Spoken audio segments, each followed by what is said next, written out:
And our first presenter is Chris Ford, and Chris is going to talk to you about developing your idea. Chris.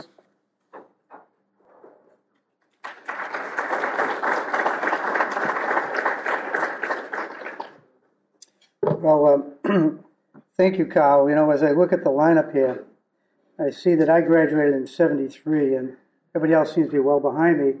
And we have a 12-week-old baby over here, so I was doing the math in my head.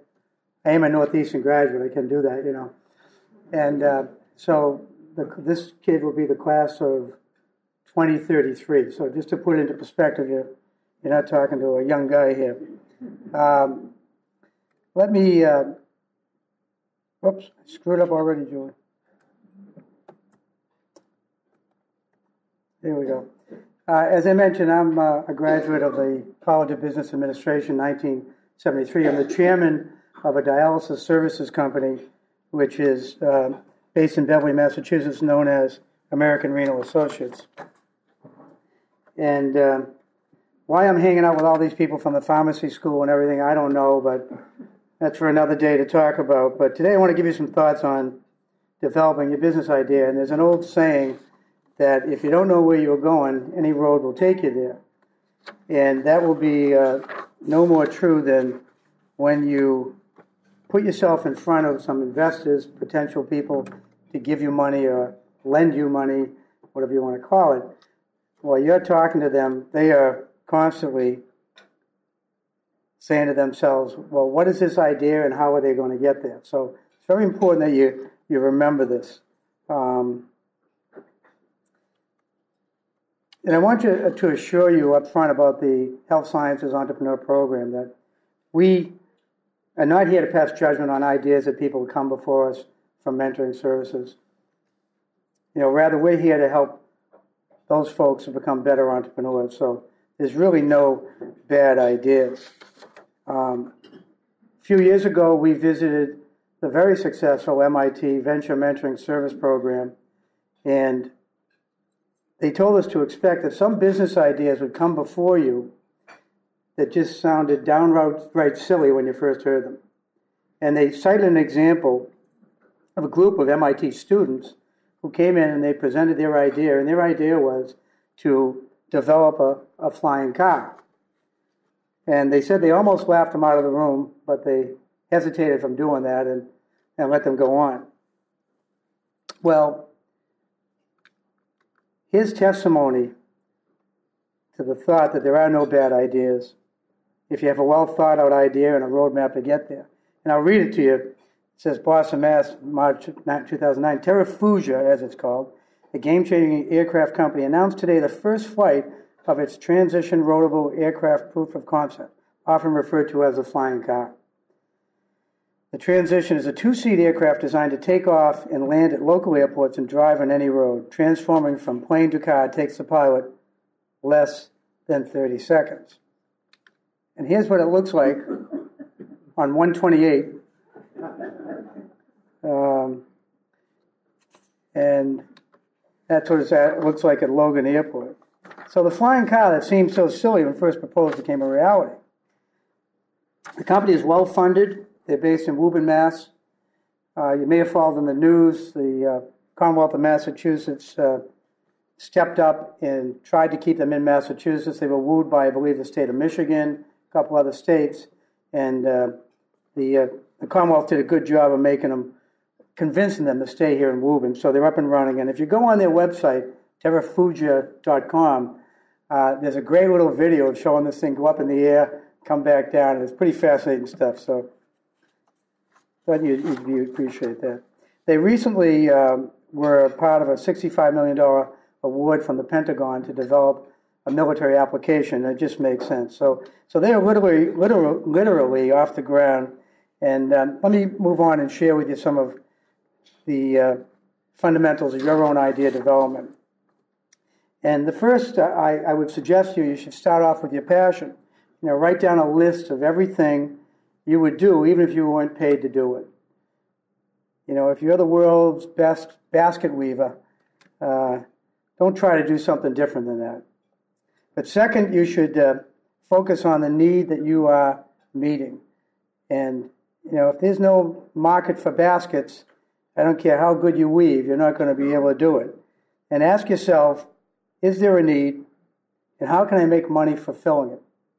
Because basically, as you go and pitch this idea later and you'll hear from Brett on that, that's what the investors are really asking in their own mind of you when you present to them. Third, I would suggest you rank order your ideas. And I think you should free flow on that. And arrange them eventually in best to worst ideas in your own mind. And I would also encourage you to take those ideas and run them by friends, business associates, maybe even a Northeastern student or something like that, just to see what they think about it. There's nothing wrong with getting feedback with an idea. Then you should employ the SWOT method. The SWOT method is strength, weakness, opportunity, and threat. And that means you should take each different idea and look at the strength, weakness, opportunity, and threat of that. Many of the mentees that come before us, I think one of the most common things we run into when they present their ideas to us, we ask them, well, have you looked at who's in the marketplace? Have you looked at where you're stronger than those who are in the marketplace? What could make you lose your business overnight?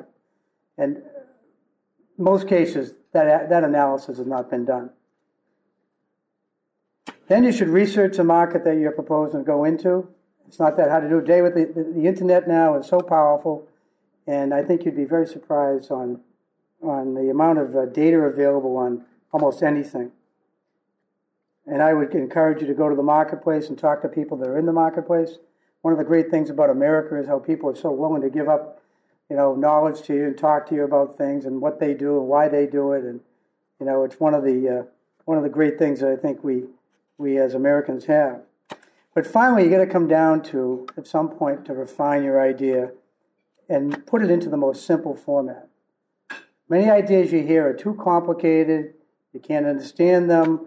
And again, you're going to try to convince someone eventually to give you money. So now, finalizing your business idea, you should do your homework. Your idea may be simply great, but you need a solid plan on how you're going to get there.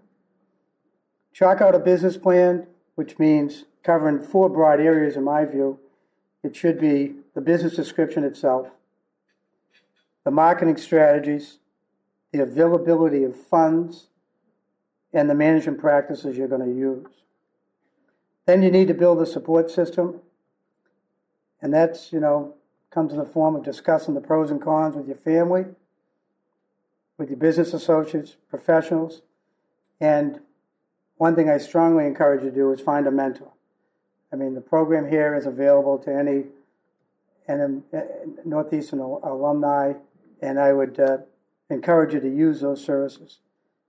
I think when I started my own business with some of my colleagues, I was already well into my career in the industry that I'm into now, which is the dialysis services industry.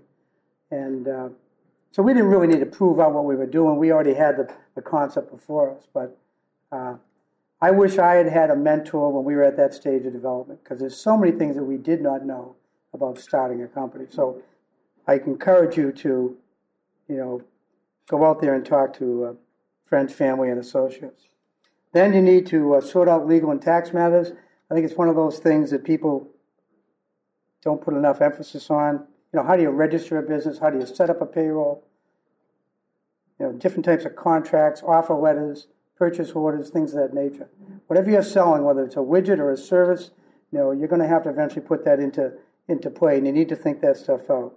You need to plan contingent strategies. Nothing ever goes the way you think it's going to. And you need to be resilient. You need to be dynamic. You need to change your business model if you even have to.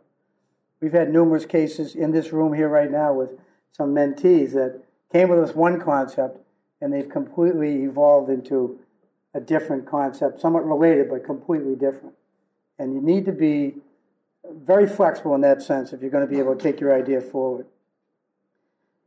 You need to develop resources, and that extends from financial resources, and I'm talking about simple things like if you have a day job, you're trying to develop a business idea, how you're going to support yourself if you're going to leave your day job, or how you're going to have your day job and do your new venture. You need to think those kind of things through.